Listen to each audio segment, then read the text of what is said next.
A millionaire was finalizing a colossal deal when an unexpected call came in from his young daughter. When he answered, the little girl was tearful, whispering, "Daddy, my bottom smells awful." The executive froze, rushing out of the boardroom to head home, but when he finally arrived, 45 stories, up hundreds of feet above the streets of London, Lucas Sterling felt the air in the room was suffocatingly thin. He adjusted his tie the third time in 5 minutes. The Italian silk knot was perfect, resting neatly on his crisp white shirt, but Lucas still felt it constricting his throat. Around him, flashing green and red figures danced wildly across the massive LED screens lining the glass walls of the conference room. $4 billion. That was the value of the signature he was poised to give today. Across the endless oak table, partners droned on about merger potentials about the future of cyber life. But Lucas heard nothing beyond the invisible ticking of the Patek Philippe watch on his left wrist. "Excuse me one moment, please." Lucas raised a hand, interrupting the chief financial officer mid-sentence. He didn't wait for permission, swiveling his chair toward the window, where a gentle drizzle was painting the London sky gray. Today was July 14th. Was Ruby's birthday.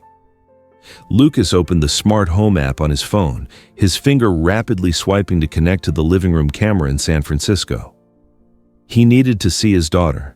He needed Ruby's perfect image to reassure himself that this relentless pursuit of wealth was worthwhile. The phone screen lit up, confirming the connection.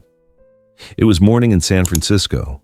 California sunlight flooded the living room, illuminating the expensive cream velvet sofa. Ruby sat there perfectly still, like a porcelain doll displayed in a glass case. She wore the immaculate white lace dress he had sent home last month, her blonde hair neatly brushed and adorned with a large silk bow. "Hello, princess." Lucas smiled, his voice amplified through the camera speaker. "Happy birthday. I'm sorry I couldn't make it home in time." He waited for her usual radiant smile. But Ruby didn't smile. She sat motionless in her wheelchair, her small hands clenched so tightly together that her knuckles were white. Ruby's large blue eyes weren't looking at the camera where her father's voice came from, but darting constantly toward the dark corner on the right side of the screen. Her pupils shrank, trembling like a trapped little field mouse. "What gift do you want, Ruby?" Lucas tried to keep his voice upbeat, though his stomach was starting to churn. "A trip to the magical kingdom or a new castle-themed building set?"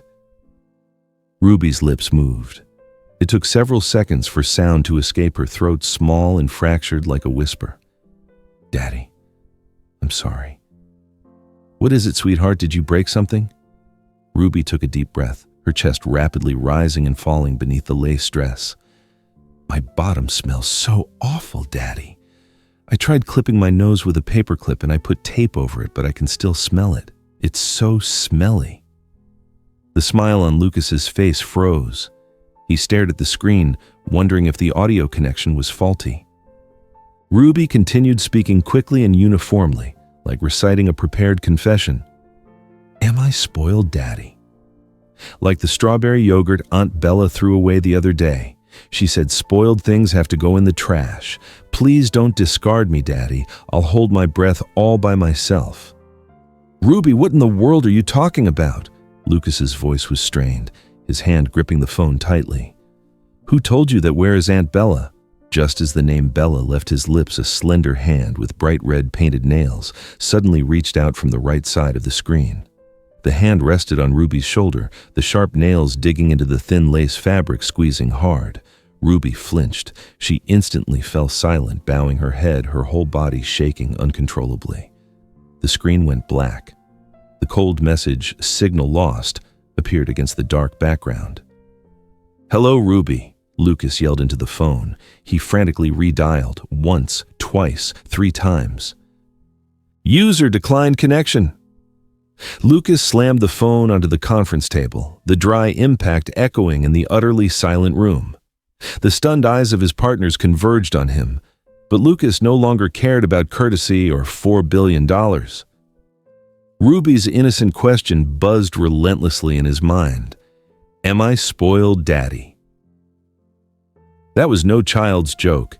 It was a cry for help from a creature decaying from the inside, right in the middle of what was supposed to be the world's safest home. He recalled previous video calls. Ruby always smiled. But now he realized that smile had never reached her eyes. It was merely a glossy veneer painted over the widening cracks underneath. "Cancel everything," Lucas said, jumping to his feet and shoving the merger documents aside. "But Mr. Sterling, the contract," his assistant stammered. "I said cancel everything." Lucas roared, his eyes bloodshot. "Book the soonest flight to San Francisco, right now." The 12-hour flight across the Atlantic felt like a century. Lucas couldn't close his eyes for a minute. He sat in the first-class cabin, but his mind was trapped in that tiny phone screen. He replayed the short video clip over and over. He zoomed in on Ruby's terrified eyes. He stared intensely at the mysterious red manicured hand. That hand belonged to Bella, his fiancée, the woman who constantly preached about meditation and holistic well-being. Why did she hang up? Why was Ruby afraid of being discarded like a spoiled container of yogurt? The initial worry slowly morphed into a vague, chilling dread. A monster was lurking in his home, and he, with his indifference and obsession with perfection, had opened the door and invited it in. The black car stopped a distance away from the Sterling Mansion gate. Lucas signaled the driver to turn off the engine. He didn't use the Smart Access app. He didn't want to alert anyone to his arrival. The San Francisco night was bitterly cold. The modern mansion situated on the hill was brightly lit like a diamond in the darkness. He pulled up his collar, walking in the shadows toward the house where his daughter, paralyzed from the waist down, was awaiting judgment for her spoiled fate. Lucas crouched behind the icy metal fence, feeling like a thief scoping out the very home he had worked sweat and blood to build. The yellow light spilling from the living room was bright, but its warmth didn't reach him. From the backyard pool area, the rhythmic pulse of house music throbbed, mixed with the clinking of glasses and high-pitched laughter. Lucas edged past a bush and saw Bella standing amidst a group of friends.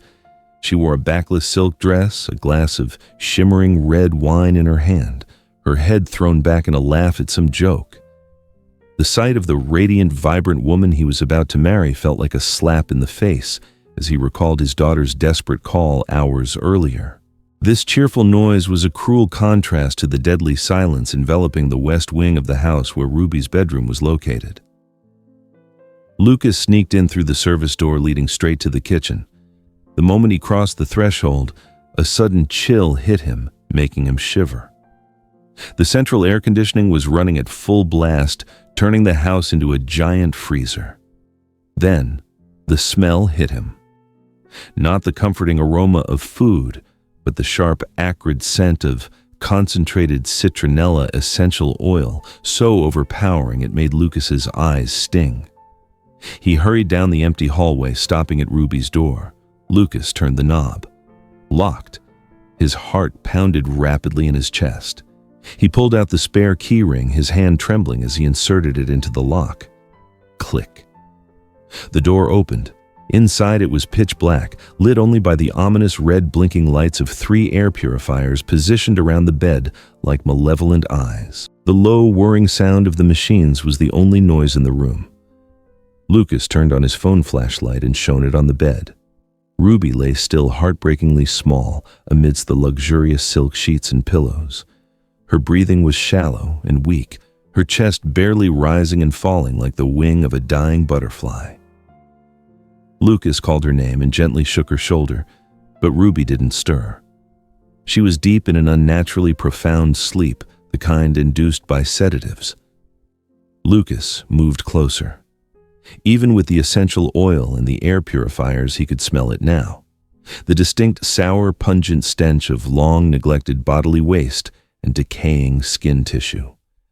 It permeated the layer of citronella, assaulting Lucas's senses. He, trembling, pulled the expensive silk blanket off her. "My God!" Lucas gasped, his breath catching in his throat. From the waist down, Ruby's body was tightly encased in multiple layers of clear plastic kitchen wrap. The plastic was bound tightly to her skin, covered by strips of gray industrial duct tape. Sweat and moisture condensed inside the wrapping, creating cloudy streaks of water that made Ruby's atrophied legs look like carelessly packaged frozen goods. Lucas frantically clawed at the wrap with his fingernails, tearing the plastic apart. A powerful, foul odor erupted. Ruby's delicate skin beneath the plastic was red, wrinkled, and damp as if it had been soaked in water for too long. In the folds of her thighs and buttocks, angry red sores had begun weeping yellow discharge, sticking painfully to her skin. Rage exploded in Lucas's head. He slipped his hands beneath his daughter's back, intending to lift her immediately and rush her to the emergency room. Suddenly, the room lights flashed on blindingly bright. Lucas squinted. Bella was leaning against the doorframe, still holding her glass of red wine, looking as relaxed as if she had just stepped off a fashion runway, not confronting this horrific sight. Her face was completely devoid of emotion, without a trace of fear or remorse. "You're back," Bella said, her voice even taking a sip of wine. "I thought you were busy making money in London." "What in God's name did you do to her?" Lucas roared, his arms still supporting Ruby's limp body. "She has pressure sores. Did you wrap her up like a spoiled piece of meat?" Bella sighed, setting the wine glass down on the vanity table. She walked over, blocking Lucas's path, pulling a thick folder stamped with red seals from a drawer and tossing it onto the bed. "Calm down, Lucas. You don't understand medicine. This is a sensory skin protection protocol prescribed by Ruby's psychiatrist." "Skin protection." Lucas pointed to the weeping sores. "Is this what protection looks like? The child suffers from tactile hallucination, Lucas." Bella said, her tone confident and patronizing, like an expert lecturing an idiot.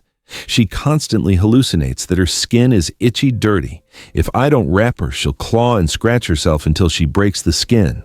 This plastic layer is to retain moisture for the specialized ointment to absorb and to prevent her from self-harming." Bella flipped Ruby's hand over, pointing to faint scratches on the child's wrist.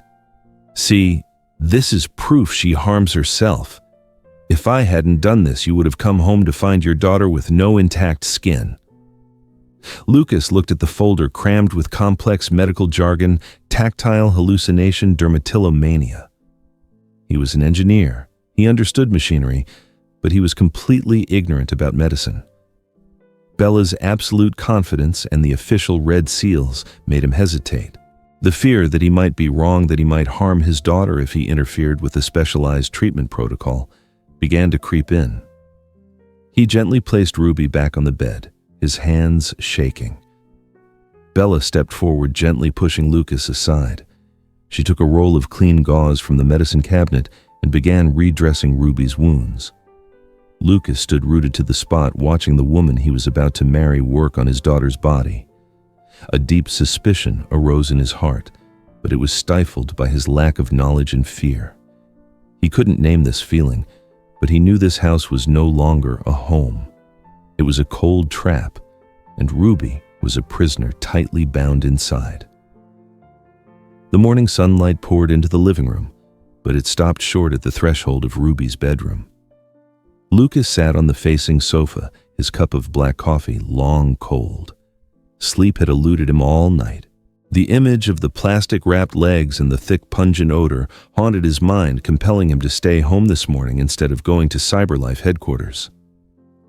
The bedroom door opened. Bella stepped out carrying a tray of medical supplies. She wasn't wearing her usual silk sleepwear. She was clad in a light blue disposable plastic gown, the kind seen in quarantine zones. Her hands were encased in white rubber gloves, and her pretty face was hidden behind a thick medical mask. Lucas narrowed his eyes, observing. Bella moved briskly, decisively, with nothing resembling tenderness.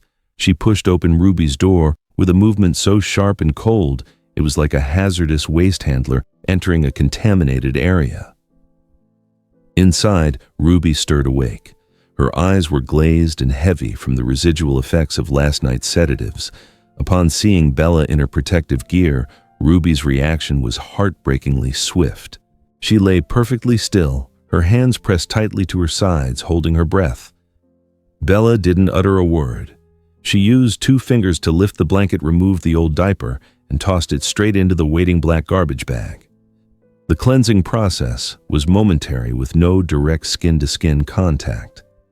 Afterward, Bella grabbed a can of room spray and misted a heavy layer over Ruby, the pillows, and the blanket.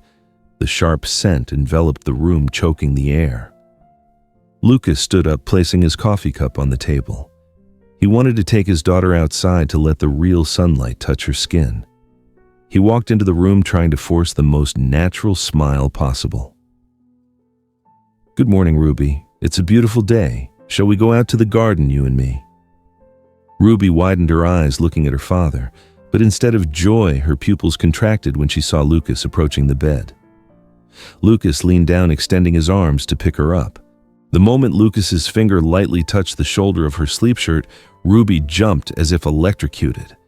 She recoiled, pushing herself hard toward the corner of the wall, pulling the blanket completely over her head. "No, Daddy, you're clean. I'm dirty," Ruby screamed hysterically, her voice hoarse with panic. "Don't touch me, Daddy. You'll catch the bad smell." Lucas froze his hands, suspended in midair. He looked at his trembling daughter beneath the blanket, then down at his expensive dust-free suit.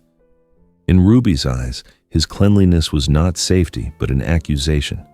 She was more afraid of staining her father's perfection than she was of physical pain. Bella stood beside the bed, removing her mask, revealing a small, pitying smirk. "See, Lucas, I warned you." She tossed the rubber gloves into the trash bin with a plop. "The child is obsessed with the idea that she's rotting. Your closeness will only trigger her panic attacks. Just let me handle this."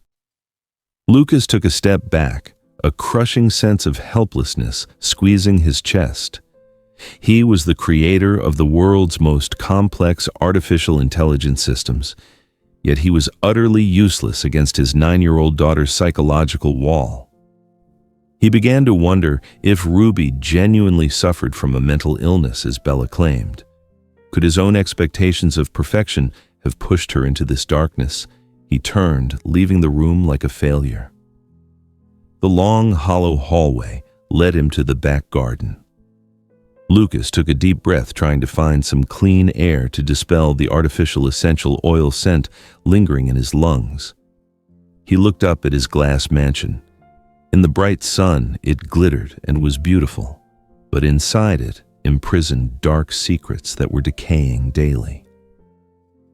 The wind rustled through the thorny rose bushes at the end of the garden. A thin figure emerged from the old tool shed. Arthur, the elderly deaf-mute gardener in clothes stained with mud, stood there half-hidden behind the foliage. He stared intently at Lucas. In the silent man's cloudy eyes, a fierce, urgent flame of anger erupted. Arthur clenched his calloused hands into a fist, then slowly opened them. He revealed a rectangular black object hidden in the folds of his garment, waiting for Lucas to look his way. Lucas caught his eye. An invisible connection was established. Arthur looked around nervously to ensure Bella was nowhere near, then tiptoed quickly toward Lucas, his hands trembling as he pulled out the object and urgently pressed it into his employer's hands. The cold object rested squarely in Lucas's palm. Arthur pressed it firmly into his hand again, his old eyes darting toward the main house where Bella might be watching through the glass door. He placed his rough, dirt-stained index finger on his lips, signaling absolute silence. Lucas looked down. It was an old iPad, its screen crisscrossed with a spiderweb of cracks, the casing warm as if it had been hastily charged overnight. He recognized the device. He had bought it for Ruby 3 years ago for her to learn drawing. The lock screen prompt appeared. He entered his late wife's birthday, a secret sequence only the father and daughter knew. The lock clicked open. The photo library appeared first. Lucas expected drawings of flowers or a dream house, but no. Instead, there were dozens of short video clips, the thumbnails either dark or violently shaky. Lucas's finger tapped the most recent video. The footage was shot in the dark with only a little light reflecting off the screen onto the person filming's face. Ruby appeared, her lips dry and cracked dark circles beneath her eyes. She whispered very quickly, her eyes constantly shifting toward the slightly ajar closet door. "It's Tuesday today." Ruby's voice was raspy, mixed with static. "I'm so thirsty, but I don't dare drink. Aunt Bella said if I wet the bed, Uncle Marcus will smell it."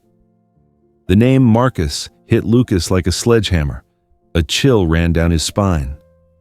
Marcus Vance, his wife's younger brother, a renowned inheritance lawyer, the man who blamed Lucas for his sister's death and never concealed his greedy ambition for the Sterling family fortune.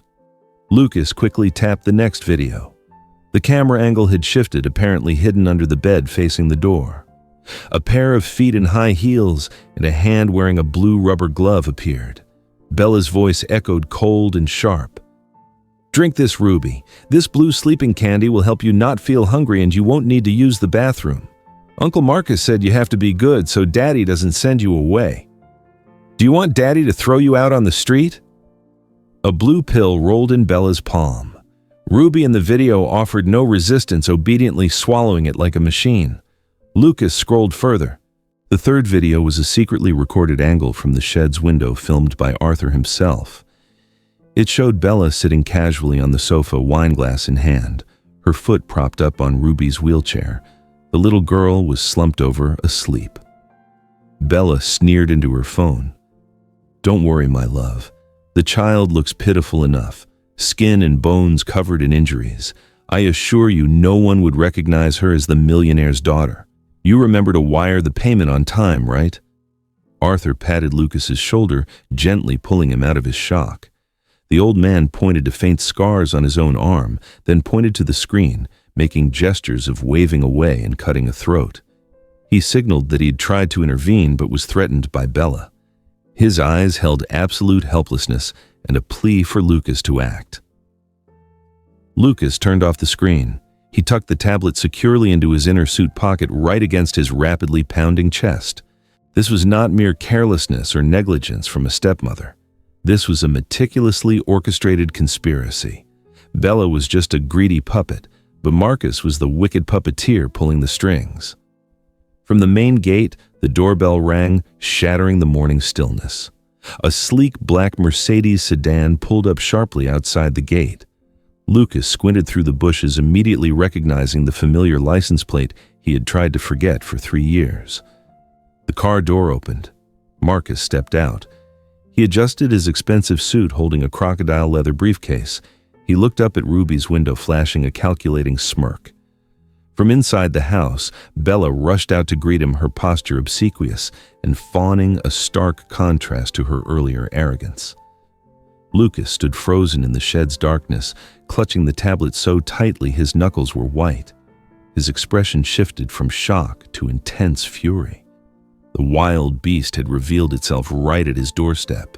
Lucas pressed himself against the damp, moldy wood of the shed, trying to regulate his breathing to make no sound. Through the tiny gap between the rotten planks, he saw Marcus standing on the marble steps, his custom-tailored black suit sharply contrasting with Bella's submissive expression. He didn't intend to step inside the house, as if afraid the internal filth would cling to his gleaming leather shoes. Lucas lightly touched the smartwatch on his left wrist. It was an unreleased prototype from CyberLife, capable of filtering ambient noise and amplifying voices from a distance of 50 meters. He gently rotated the bezel, aiming the microphone toward the two figures whispering by the doorway. A small beep sounded in his earpiece, signaling the connection was ready. Marcus opened the crocodile leather briefcase, pulling out a thick manila envelope. He held it suspended in front of Bella. She reached out, her eyes shining with unconcealed greed, but Marcus pulled his hand back, leaning in to whisper something to her. In Lucas's earpiece, Marcus's voice was crystal clear, cold and sharp as a scalpel. "Don't celebrate yet. This is only half. You know the rules, Bella. Don't let her perish. If she perishes, that enormous trust fund will be frozen immediately. I need her alive, but barely existing like a ghost." Bella nodded frantically, snatching the envelope, peeking at the stack of cash inside, then smirking. "Relax, darling. The kid's skin and bones now. I'm sick of smelling her stench, too. She was whining for food all day today. I had to give her an extra dose of sleeping pills to quiet her down." "Good," Marcus interrupted, his voice lowering, full of calculation. "The guardianship hearing is next week. I need proof that Lucas is an irresponsible father, a billionaire who only cares about money and neglects his child to the point of deterioration. You understand what I mean?" Bella pouted, stuffing the envelope into her gown pocket. I get it, but the kid's room is too dirty already. Should I clean up a bit just in case Lucas comes back unexpectedly? No. Marcus hissed, his eyes flashing with cruelty. Leave the situation as it is. The dirtier the better. You can even make it worse. Tomorrow I'm bringing VIP guests for a surprise inspection. I want them to see a pigsty, not a billionaire's daughter's bedroom. VIP guests? Bella asked, looking clueless. Child Protective Services. They'll come with the police to document the scene. At that point, all you need to do is play the role of the helpless stepmother prevented from caring for the child by her tyrannical husband. I'll take care of the rest. Marcus patted Bella's shoulder condescendingly, then turned and walked straight to his car. The sleek black Mercedes rolled away, leaving Bella standing there with a triumphant smile on her face. Lucas stood motionless in the darkness of the shed. The sound of the retreating car engine still echoed in his earpiece. He slowly removed the earpiece and put it away. Every disjointed piece of the puzzle had now formed a complete, terrifying picture. Marcus did not care about Ruby. He intended to use the suffering of his own niece to exact revenge, to prove Lucas was a failure as a family man, and most importantly, to seize control of the inheritance left by his wife for their daughter. He pulled out his phone, his trembling finger dialing his private lawyer's number. But just as the call connected, Lucas immediately hung up. No. Calling a lawyer now would be self-sabotage. He was caught in a perfect legal trap set by Marcus. If he threw Bella out now, Marcus would use it to sue him for abrupt change of environment, causing psychological shock to a sick child and dismissing the primary caregiver. Marcus would paint him as a heartless tyrant in court. He needed to catch them red-handed right when the performance was climaxing. Lucas took a deep breath, trying to suppress the fury that threatened to erupt from his chest. He slipped out the back door, circling around through the kitchen entrance. In the dining room, Bella was busily arranging takeout containers from a fancy restaurant onto porcelain plates, trying to project the image of a busy, responsible housewife. "You're back." Bella looked up, her usual fake smile in place. "I just ordered the lamb chops you like. You were in the garden a long time." Lucas pulled out a chair and sat down, trying to keep his voice as calm as possible. "Yes, I went for a walk to clear my head. Did someone come by earlier? I thought I heard a car." Bella paused for a second, then smoothly replied without missing a beat. "Oh, just a delivery guy, darling. Wrong address, I told him to leave." Lucas nodded, picking up a fork and poking at a cold lamb chop. He couldn't eat. His throat was choked with bitterness. The woman sitting across from him, the one he had planned to marry, turned out to be a monster in human guise, ready to sell his daughter's life for an envelope of cash. That night, Lucas lay in bed, staring wide-eyed at the ceiling. Bella's steady snoring from the adjacent room was like a saw rasping against his nerves. He waited until the clock struck 2 a.m. when he was sure Bella was deep asleep before quietly getting up. He walked barefoot on the cold wooden floor, gently pushing open Ruby's door. The room was still heavy with the smell of essential oil mixed with the offensive odor. Ruby lay motionless on the bed, her breathing rapid and labored. Lucas approached and placed his hand on her forehead. She was burning up. Ruby was running a high fever. Sweat poured out, soaking her blonde hair. Lucas gently pulled back the blanket. The sores on her bottom and thighs were swollen. The surrounding skin was red and spreading, weeping a thick yellowish fluid. The infection was progressing faster than he had realized.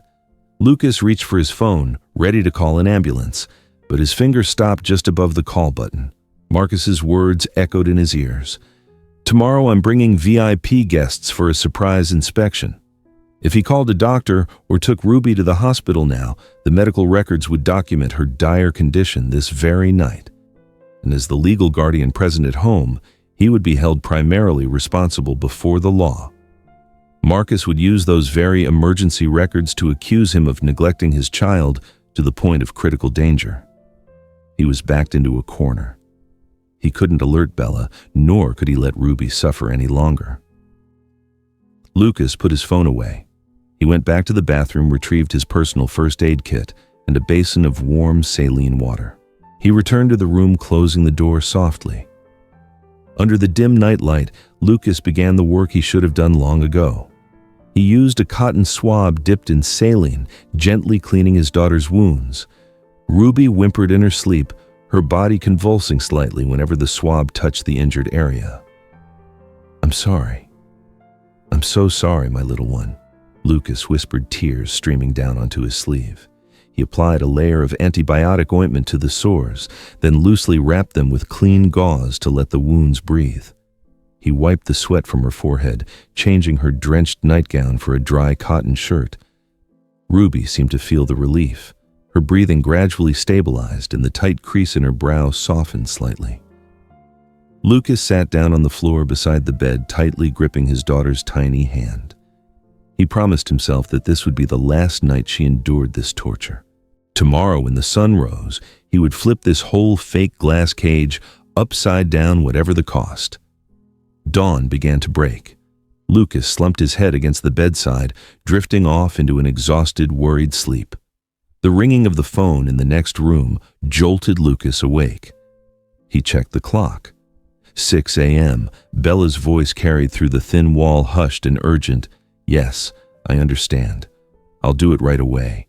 "Yes, Uncle Marcus." Bella's rushed footsteps sounded in the hallway, heading straight for Ruby's room. She was coming to prepare the scene, as instructed. Lucas frantically looked around. He couldn't let Bella find him here now.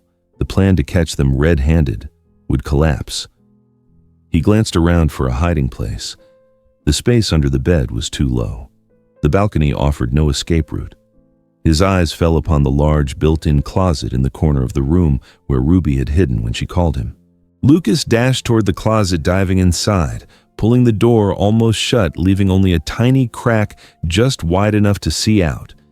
He held his breath, his heart hammering in his chest, waiting for the cruel performance about to begin. Ruby's bedroom door burst open. Lucas huddled in the cramped space of the closet, the smell of dampness and stale urine from unwashed old clothes assaulting his nose. Through the narrow gap, no wider than a fingertip, he saw Bella push the door open, her right hand holding a glass jar of dark blue liquid, her left carrying a bulging black plastic bag. She walked straight to the bed where Ruby was still drifting in a restless sleep after last night's fever. Bella threw the plastic bag onto the floor and bent down to lift the blanket Lucas had just covered her with. When she saw the clean diaper and the neatly wrapped gauze, her eyes flashed with annoyance and she muttered a curse. Lucas held his breath, his hands gripping the wooden shelf so tightly that his fingernails dug into the varnish. Bella violently tore off the gauze Lucas had just applied, throwing it into a corner of the room. She pulled an old yellowish and foul-smelling disposable diaper from the black plastic bag, the refuse she had retrieved from the kitchen trash.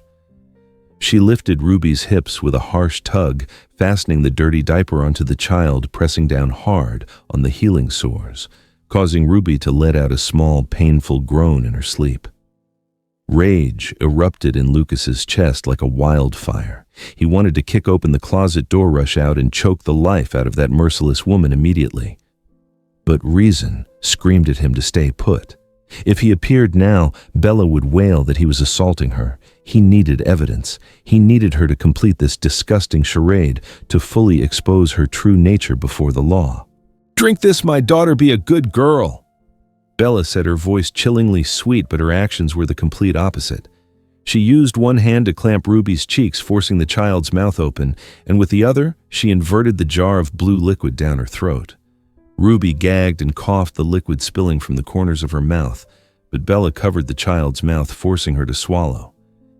It was the high-dose sedative Marcus had mentioned, the kind that would turn a sick child into a lifeless shell, completely devoid of consciousness and resistance when the social services people arrived.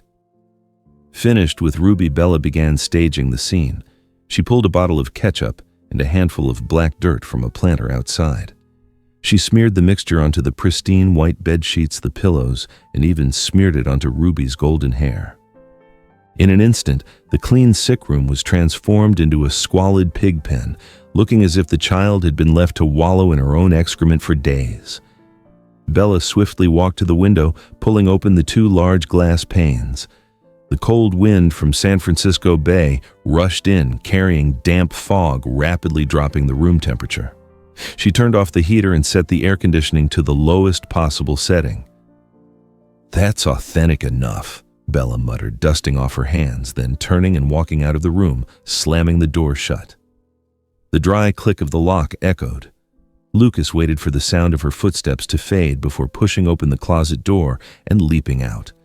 He rushed to his daughter's bedside. Ruby, can you hear Daddy?" Ruby's body was ice cold, yet cold sweat poured profusely from her forehead. Her breathing was weak and intermittent, her chest barely rising. The effects of the sedative combined with the sudden cold were pushing her infection into a critical state. "I can't wait any longer."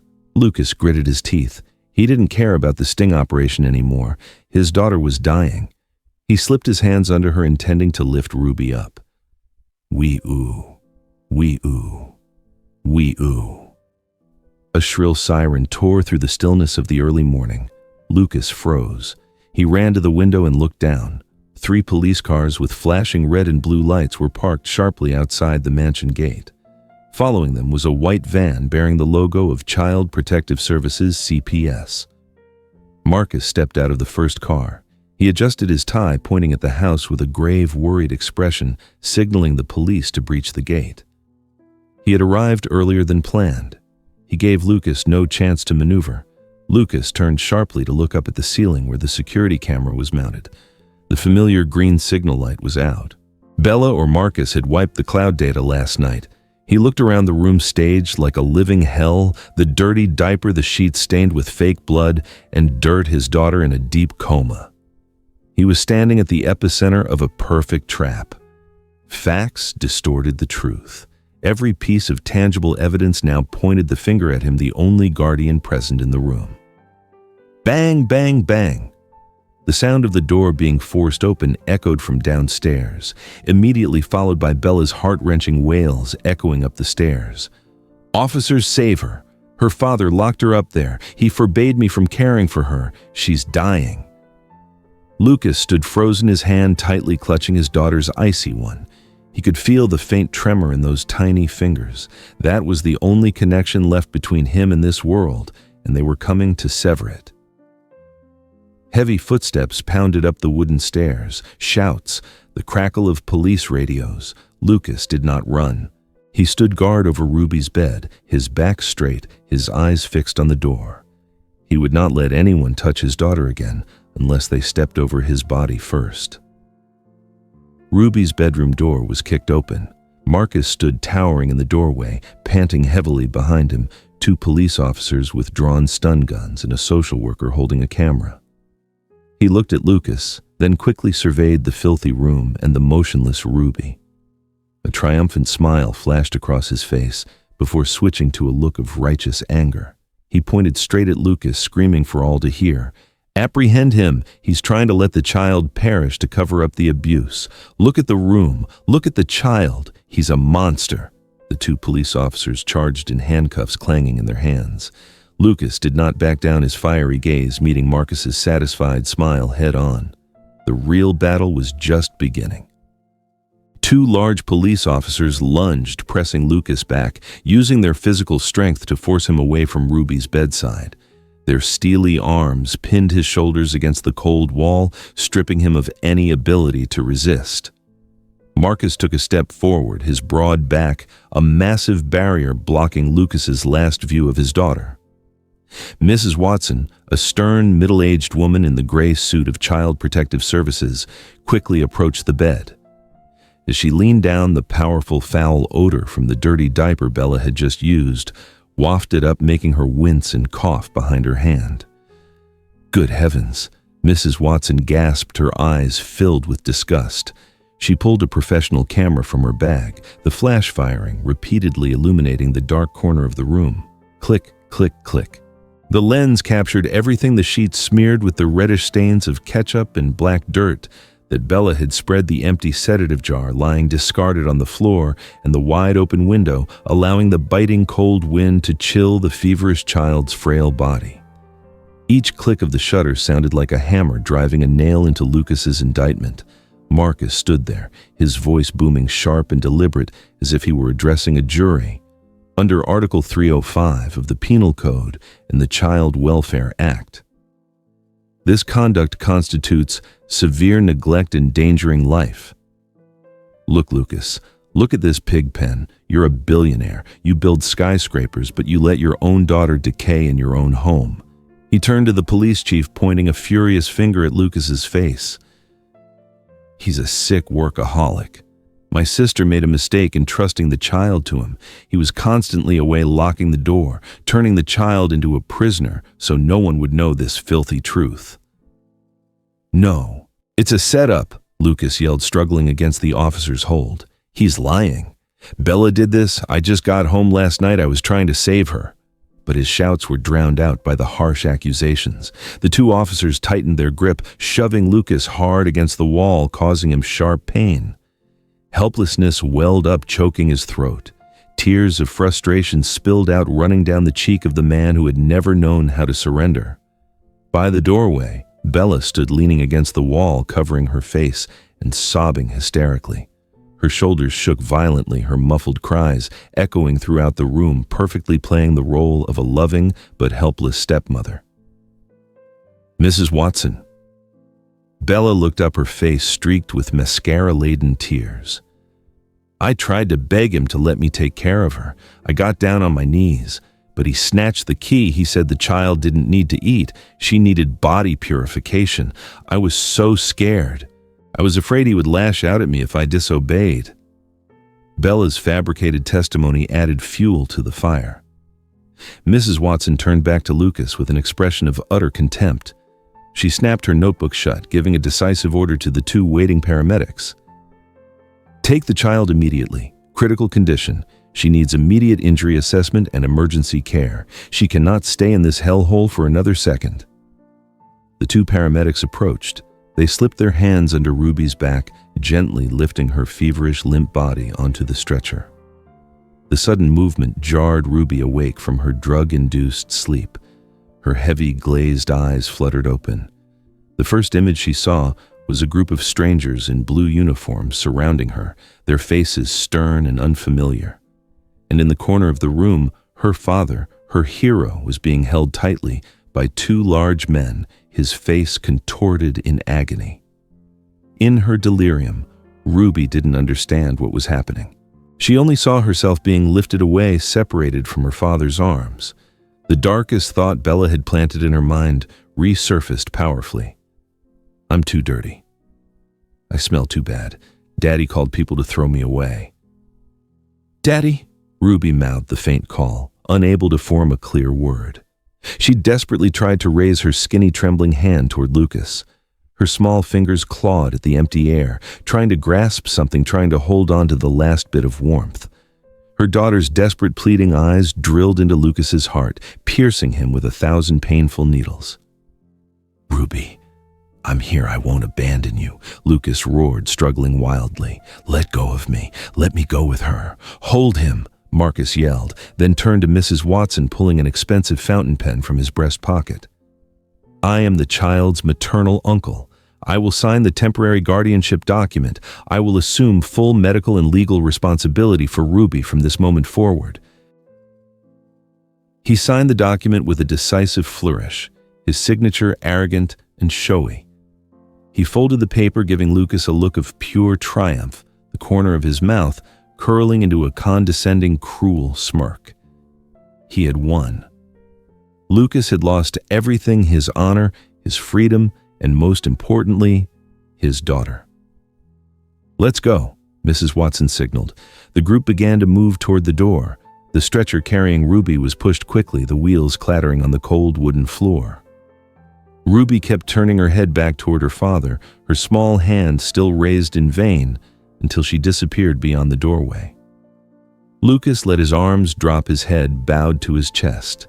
The air in the room was tight, suffocating like a taut wire about to snap. The heavy footsteps faded down the stairs, but just as the stretcher was wheeled into the hallway, a figure covered in mud and dirt suddenly appeared from the service staircase, blocking the passage. A loud, heavy gasp broke the deadly silence. It was Arthur. It was... The old gardener stood with his arms spread wide, blocking the way, his thin back as firm as a fortress wall. His work clothes were covered in black dirt and weeds, but his eyes burned with an unprecedented rage. In his hand was neither pruning shears nor a shovel. He held up a large black garbage bag emitting a pungent, acrid chemical odor. Arthur glared fiercely at Marcus and Bella, then looked down at Mrs. Watson. He couldn't speak, but his action roared a silent protest. He raised the garbage bag high above his head like a weapon ready to strike down the heartless villains who had harmed the innocent child. Arthur stood tall and imposing like a bronze statue against the pristine white marble hallway. His work clothes stained with mud and dirt, and his deeply lined, weathered face stood in stark contrast to the clean, luxurious appearance of everyone around him. He couldn't speak, but his heavy breathing and fiery gaze emitted an invisible, powerful sound that made the entire group rushing to move Ruby freeze. "Where did this crazy old man come from?" Marcus yelled, his face turning red with fury. He waved his hand toward the two police officers as if shooing away an annoying fly. "What are you doing? Push him aside. He's obstructing an official procedure. Hurry up, my niece needs the hospital immediately."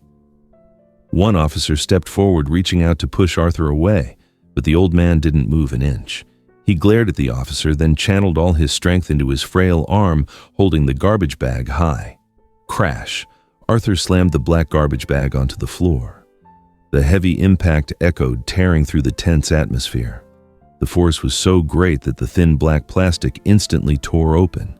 The acrid smell of cleaning chemicals mixed with the damp, earthy odor rushed up, spreading throughout the hallway. A flurry of evidence scattered across the polished floor. Empty silver blister packs of sedatives lay everywhere. Empty plastic bottles of industrial-strength cleaning chemicals rolled around, their bright orange warning labels for skin corrosion glaring at everyone. And most horrifyingly, several diapers that were spotless but had been smeared inside with black dirt and thick red coloring faked to look like blood and waste. The entire hallway fell into a stunned silence. Mrs. Watson stopped writing. The two paramedics put the stretcher down. All eyes were fixed on the exposed mess. Arthur didn't stop there. He lunged at the pile of debris like a wild animal, his calloused hands frantically digging through the filthy chaos. He pushed the bottles aside, pulling out a small black plastic case covered in mud. It was an old action camera case, the kind he usually mounted in the garden to observe plant growth and deter pests.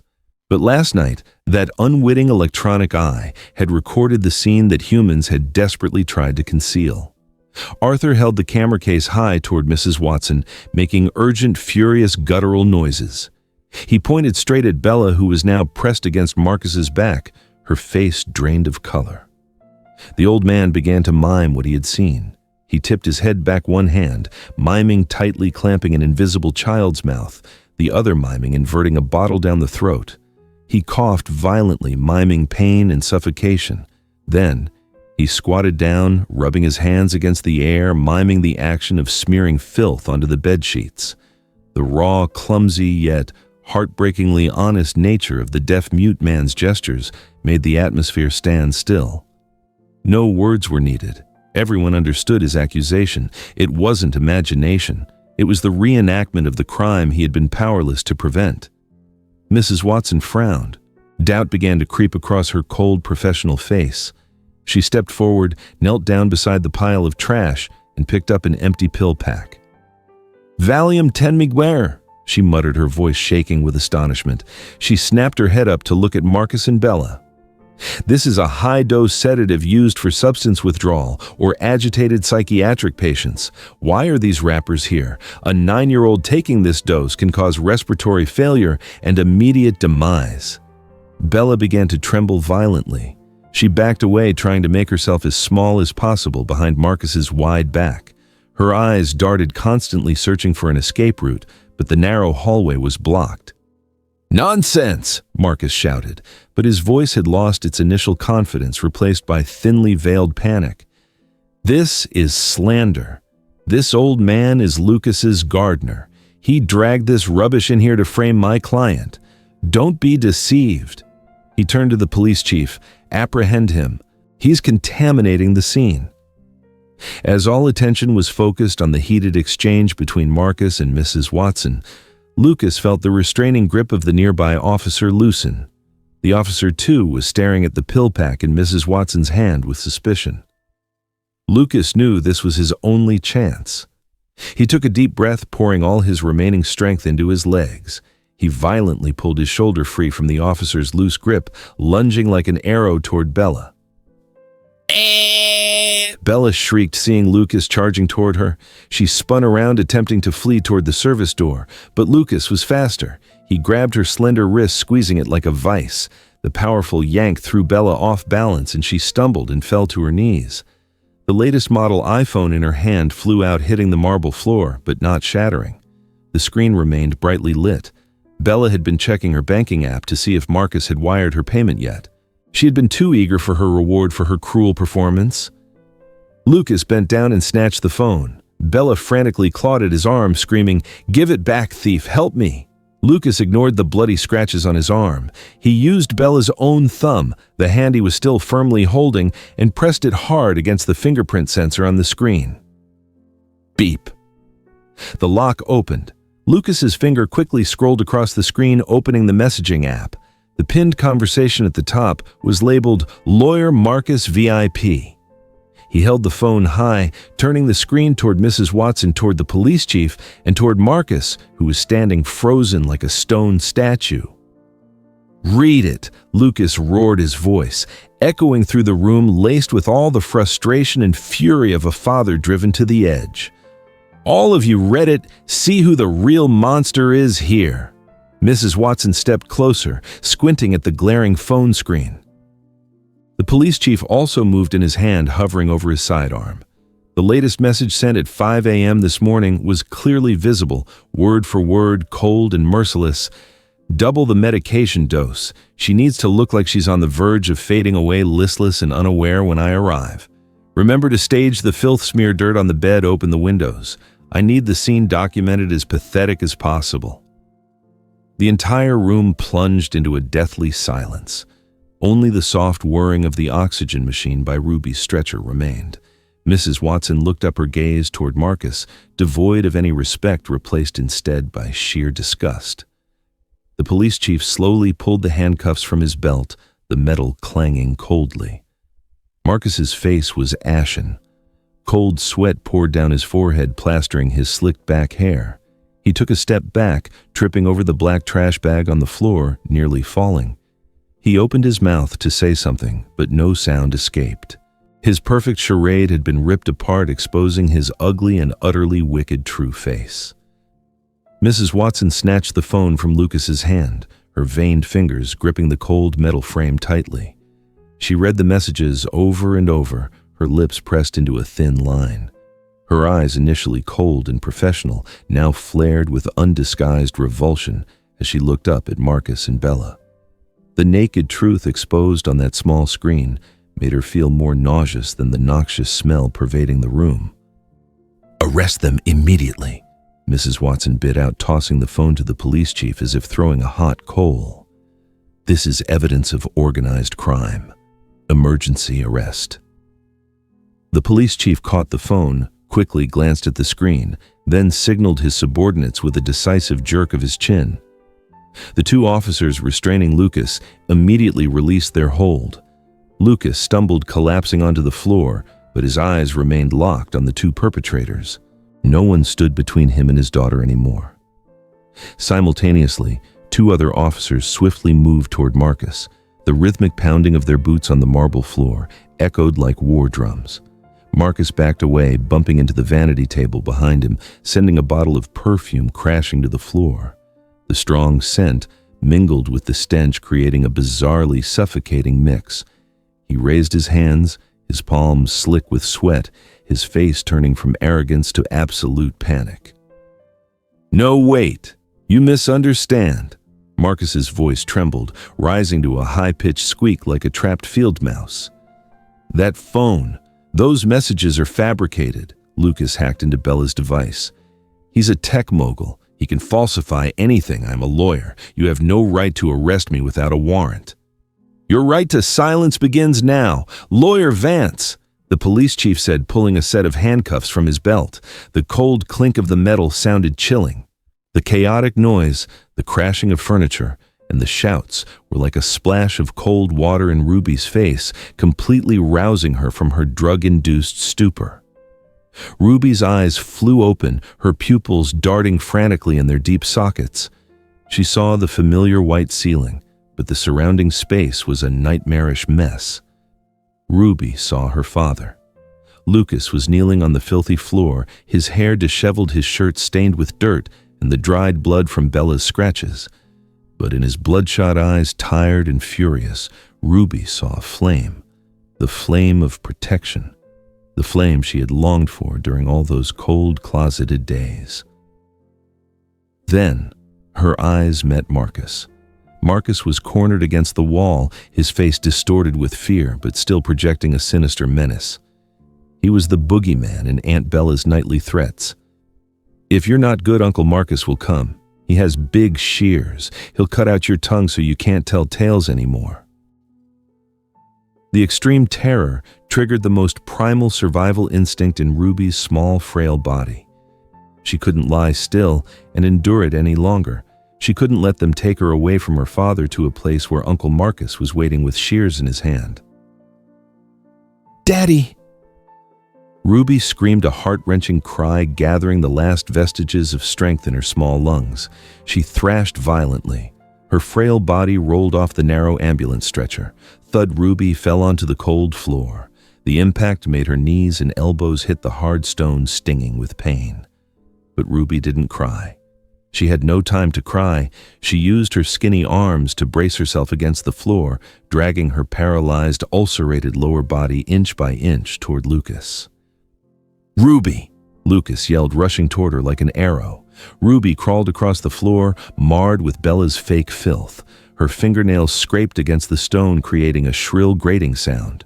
She reached out, grabbing her father's pant leg, clinging to him like a drowning person grasping a lifeline. "Don't take me away, Daddy. Don't let them take me." Ruby wailed, her face streaming with snot and tears. "Daddy didn't hurt me. Daddy didn't hit me. Aunt Bella made me take bitter medicine. She said it would help me sleep, Uncle Marcus. Uncle Marcus said if I told you he would cut off my tongue." The direct, innocent, and painful testimony of the young victim echoed through the room, silencing all other noises. It was the final blow, confirming the guilt of the two perpetrators. No further forensic evidence or medical records were needed. The naked truth lay right there in the gut-wrenching cry of a 9-year-old child clinging to her father's leg, pleading for her life. Mrs. Watson turned away, secretly wiping a tear that had fallen down her cheek. She had witnessed hundreds of domestic abuse cases, but never such calculated, sophisticated cruelty. "But take them both into custody immediately," Mrs. Watson ordered, her voice choked but decisive. "I will personally testify in court. These two will never see the light of free day again." Two officers rushed in, twisting Marcus's arms behind his back. Let me go. I'll sue you all. I'm a lawyer," Marcus screamed, thrashing wildly like a cornered animal. But the dry clack of the handcuffs locking around his wrists ended all arrogance. He was dragged unceremoniously toward the door, passing Arthur, his eyes meeting the old gardener's look of utter contempt. In the other corner of the room, Bella collapsed onto the floor. She wasn't running anymore. She crawled toward Mrs. Watson's feet, her hands clasped together, bowing frantically. "I'm sorry. Please, ma'am. I was forced. It was Marcus. He threatened to end me if I didn't comply. He wanted the money. I was just a pawn. Please forgive me," Bella cried hysterically, her makeup running, revealing a pale, cowardly face. She shifted all the blame onto her accomplice, trying to salvage some final pity. But Mrs. Watson merely looked down at her with a chilling gaze, as if staring at a pile of garbage. "Save those words for the judge," Mrs. Watson said, then signaled a female officer to pull Bella up and cuff her. The room gradually grew quieter as the two criminals were escorted out to the cars. Only Ruby's sobs and Lucas's heavy breathing remained. Arthur stood silently by the open window. The cold wind ruffled his white hair. He watched the flashing lights of the police cars disappear beyond the mansion gate, then turned back to Lucas and his daughter. His eyes softened, filled with silent comfort. He bent down, picked up the soft wool blanket that had fallen on the floor, and shook off the dirt. He walked gently toward Lucas, covering the trembling Ruby in her father's arms. Lucas held his daughter tight. He felt every erratic heartbeat in Ruby's small chest. Her body was so thin, her ribs protruding beneath the thin shirt. The offensive smell of the sores was still there, strong and sharp, but Lucas felt no nausea or revulsion as he had the first time. He buried his face in his daughter's sweat-matted hair, taking a deep breath. It was the smell of survival, the smell of the daughter he had almost lost forever because of his own foolishness. "I'm sorry. I'm so sorry, Ruby," Lucas whispered, his voice fracturing with emotion. His hot tears fell onto Ruby's forehead and cheeks mixing with her own. "I was wrong. I let bad people into our home. I failed to protect you. Forgive me." Ruby burrowed her head deep into her father's chest, her small hand gripping his wrinkled shirt. For the first time after days in hell, she felt true warmth. Not the warmth from a heater or expensive blankets, but the warmth from her father's chest, where his heart beat in rhythm with hers. She knew the boogeyman Marcus was gone. The cruel Aunt Bella was gone. Only Daddy was here. "Daddy," Ruby whispered, her voice hoarse but strangely peaceful. "I'm not spoiled anymore, am I? You won't discard me, will you?" Lucas shook his head violently, kissing her forehead, her swollen eyes. "Never, my daughter. Never. You are my treasure. No matter what, I will keep you safe with me forever." The paramedic stepped in, gently placing a hand on Lucas's shoulder. "Mr. Sterling, we need to take her now. The infection needs immediate attention." Lucas nodded quickly, wiping his tears. He picked Ruby up carefully, placing her back on the stretcher, but this time he didn't let go of her hand. "I'm going with her," Lucas stated firmly, tightening his grip on Ruby's tiny hand. "I won't leave her side again." The stretcher was pushed down the long, empty hallway past the cold, luxurious living room and out the mansion door. Lucas walked beside it, his back straight, his eyes fixed ahead. He left behind the multi-million-dollar smart house, the brilliant career, and all the lofty ambitions for perfection. Now, his world had shrunk to the size of the small hand he held in his own. The ambulance drove away, siren blaring, rushing toward the city hospital. Lucas sat next to the narrow bedside, still holding his daughter's hand. Ruby had succumbed to exhaustion, but her hand still clung tightly to her father's finger, as if fearing that if she let go, the nightmare would return. At the hospital, the chief emergency physician emerged after 2 tense hours. He removed his mask, looking at Lucas with sympathy.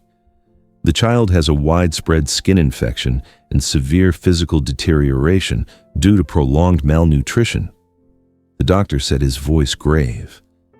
"But fortunately, it hasn't affected her internal organs, and the blood infection hasn't spread deep. We have cleaned the wounds and started an aggressive antibiotic regimen. She will pull through, but the recovery process will be very painful and take a long time, both physically and emotionally." Lucas nodded, a massive wave of relief washing over him. He thanked the doctor and walked into the recovery room. Ruby lay there, small and fragile amidst the tangled wires and machines.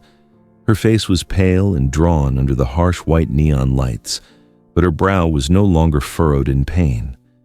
She was sleeping a truly peaceful sleep that needed no toxic blue pills. Lucas pulled up a chair beside the bed. He looked at his daughter, his heart heavy with remorse, but also ignited by a fragile hope. The storm had passed, leaving behind a devastated wreckage in the souls of the father and daughter. But from that wreckage, he would rebuild everything, not with money or technology, but with bare hands and the heart of a true father. Tonight would be long, but the dawn would come, and when the sun rose, he and his daughter would begin anew. 6 months passed, and the hospital antiseptic scent had become familiar. Ruby was out of critical danger, but the scars on her soul were still weeping. She was afraid to eat, fearing she would need to use the bathroom. She was afraid to sleep, fearing nightmares about the boogeyman Marcus. Most of all, she was afraid of inconveniencing her father. Every time Lucas asked a question, Ruby would only nod or shake her head, retreating into herself like a snail in its shell. Late one night, the hospital room was quiet, save for the soft hum of the air conditioner. Lucas was slumped over the bedside, drifting off to sleep from exhaustion after days of vigilance. Suddenly, Ruby stirred. A sharp stomach cramp made her wince, and then the accident occurred. A strong, distinctive odor filled the confined space. Ruby froze in horror. Panic rushed over her like a tidal wave. She curled up, pulling the blanket completely over her head, holding her breath until her face flushed crimson. The image of Bella wearing a mask, spraying the room spray relentlessly with a look of disgust flashed in her mind. Daddy will hate me. Daddy will throw me away. Lucas startled awake. He rubbed his eyes, immediately noticing the smell. But he didn't wince, didn't cover his nose, and didn't press the call button for the night nurse, as was the habit of a wealthy man accustomed to being served. He calmly stood up, walked into the restroom, and ran warm water into a basin. He grabbed a clean cotton towel, wrung it out, and returned to the bedside. Ruby. Lucas called gently, his hand resting on the trembling blanket. He pulled the blanket away. Ruby squeezed her eyes shut, tears streaming down her face, awaiting a harsh reprimand. But there was nothing. Only the warm touch of her father's hand on her skin. Lucas wasn't wearing rubber gloves. He used his bare hands, the hands once accustomed only to signing billion-dollar contracts, dipped them in warm water, and carefully cleaned every trace of the mess from his daughter's frail body. He wiped over the scarred areas, the rough, ugly patches of newly healed skin. He touched them not with revulsion, but with tenderness and reverence, as if they were the medals of a brave warrior who had just returned from the brink. Ruby peeked through one eye. She saw her father leaning over, focused on cleaning his face, strangely calm and gentle. "Aren't you grossed out?" Ruby whispered, her voice shaky. "Aunt Bella said waste is poison, and it will make your hands rot." Lucas paused. He looked straight into his daughter's eyes, shaking his head and smiling softly. "No, sweetheart. Waste is just the food you ate. It's the most normal thing in the world. My indifference before was the real poison. It nearly withered my own heart. From now on, I will be your sentinel. I will clean up everything myself, so you can always be clean, comfortable, and safe. I promise." Her father's words were like a warm current washing away all the dark fears in Ruby's heart. She burst into uncontrollable sobs, wrapping her arms around her father's neck. Lucas embraced her, ignoring the residual mess staining his white shirt. In that moment, the invisible wall of fake cleanliness between the father and daughter completely crumbled. Only raw, warm love remained. 6 months later. A small wooden house nestled among a lush green suburban garden far from the cold glamour of Silicon Valley. There were no more pristine glass walls, no expensive air filtration systems. In the garden, the golden afternoon sun gently illuminated the blooming rose bushes. Lucas, wearing an old dirt-stained t-shirt, was busy mixing organic fertilizer with Mr. Arthur. Ruby sat in an all-terrain wheelchair, holding a small shovel, her face smudged with black streaks.